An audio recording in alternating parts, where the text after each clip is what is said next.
नमस्कार। एक बार की बात है, एक गांव में एक गरीब किसान रहता था। वह किसान जो था बहुत ही आस्तिक प्रवृत्ति का था। भगवान में बहुत ही श्रद्धा और भी उसे विश्वास था। वह नित्य मंदिर में जाकर भगवान की पूजा आराधना करता था। लेकिन जब वह फसल बोता था तो किसी न किसी कारण उसके फसल में बहुत ही नुकसान होता था, जिसके कारण वह थोड़ा दुखी रहता था। एक बार की बात है, वह मंदिर में शाम को आया और भगवान से नाराज़ होकर भगवान से कहने लगा कि आप भले ही परमात्मा हैं, लेकिन शायद आपको किसानी नहीं आती और आप जो है कभी बाढ़, कभी आंधी, कभी सूखा आदि जो है देते रहते हैं, जिसकी वजह से फसल में बहुत ही नुकसान होता है। तो जो सच्चा भक्त होता है उसके हृदय की बात भगवान तक अवश्य पहुंचती है। और तभी मंदिर से आवाज़ आई। भले ही यह कहानी काल्पनिक हो, लेकिन इसका जो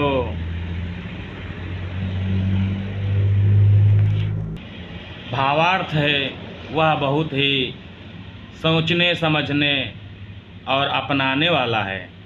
क्योंकि वह भक्त जो था जब ऐसा बोला तो उसकी पुकार से प्रभु ने उसको एक आश्वासन दिया कि ठीक है, आज से तुम जैसा चाहोगे वैसा ही मौसम होगा और फिर देखेंगे कि कौन सही है कौन गलत।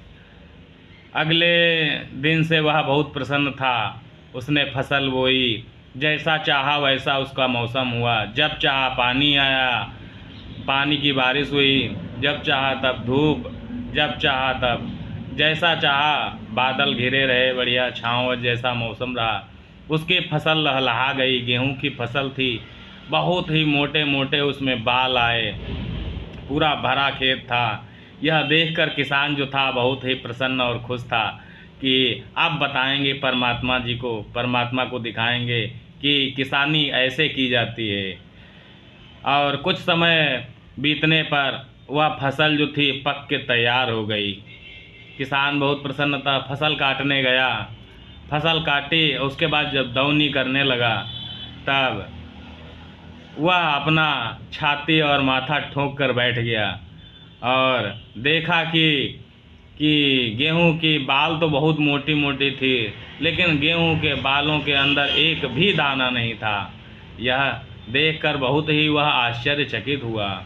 दौड़ा दौड़ा मंदिर में आया और भगवान से, परमात्मा से विनती प्रार्थना करने लगा। तो फिर से भगवान करुण पुकार सुनकर आए और पूछे क्या हुआ।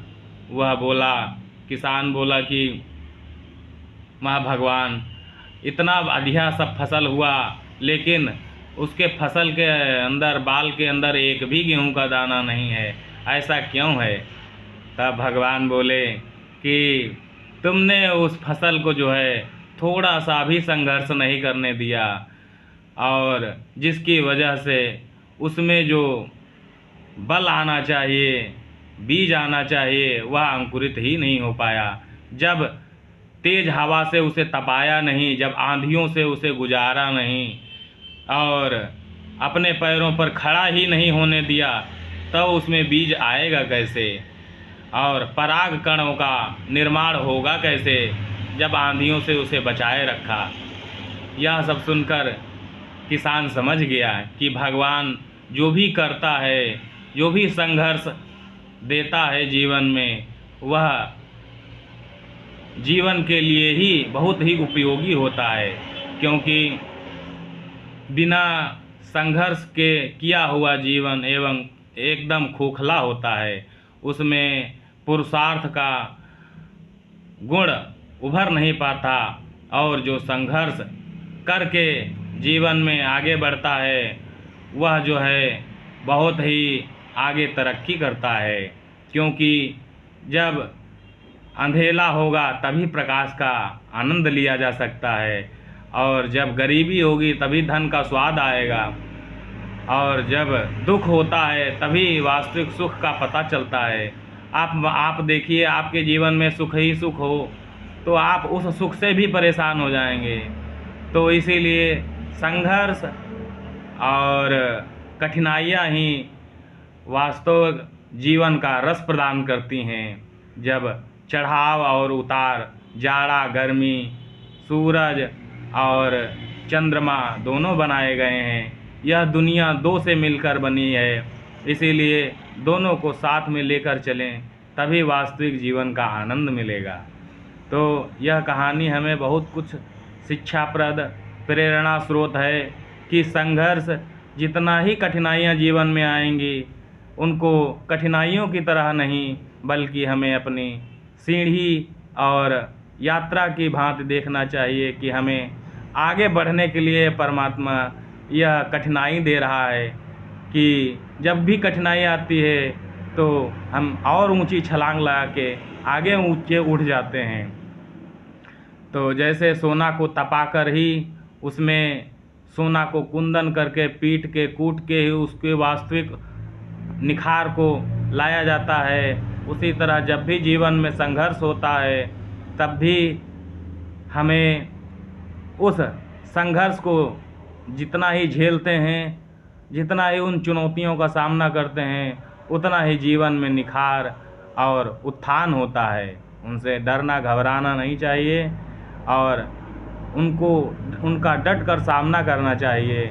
आप देखिए, आपके जीवन में जो भी कष्ट परेशानियां आई हैं वह आपको आगे उठाने के लिए ही आई हैं, और जो यह नहीं देखता वह भगवान को दोषी मानता है, जबकि भगवान जो कुछ करता है बहुत सोच समझकर और बहुत ही दूरगामी होता है। मनुष्य अल्पज्ञ है, भगवान सर्वज्ञ है।